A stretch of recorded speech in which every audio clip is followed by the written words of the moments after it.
Cine hero చిరంజీవిపై MLA Balakrishna చేసినటువంటి వ్యాఖ్యలను మాజీ డిప్యూటీ సీఎం నారాయణస్వామి ఖండించారు. బాలకృష్ణ మాట్లాడిన తీరు మానవత్వానికి విరుద్ధమని ఆయన అన్నారు.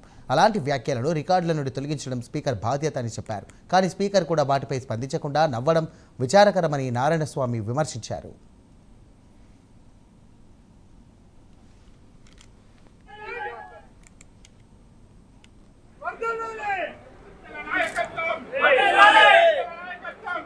అసెంబ్లీ అంటేనే ఒక పవిత్రమైన దేవాలయం అని చెప్పేసి అసెంబ్లీని పార్లమెంట్ని అది దేవాలయం అనే ఆలోచనతో ప్రతి ఒక్కరూ ఎంత కోట్లు ఉన్నా కానీ అసెంబ్లీకి పోయేవాడు చాలా గట్టిగా ప్రజల చేత ఎన్నుకోబడినాడు. ప్రజల సమస్యల గురించే మాట్లాడాల్సిన అసెంబ్లీ కడాన ఏమైందంటే నిన్న బాలకృష్ణ మాట్లాడుతుంటే మనిషిగా పుట్టిన ప్రతి ఒక్కరికి కూడా మానవత్వంతో మాట్లాడాలా, కృతజ్ఞతతో మాట్లాడాలా.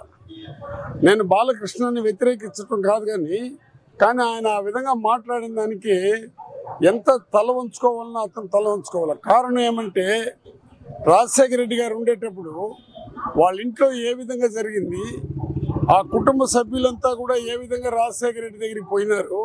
ఒక మానవత్వంగా ఉన్న అందుకే నేను రాజశేఖర రెడ్డిని గారిని యుగ పురుషుడు అంటుంటాను. బాలకృష్ణ గారు చేసిన పనికి ఆయన కేసు కానీ పెట్టింటే శాశ్వతంగా జైల్లో ఉండాల్సిన పరిస్థితి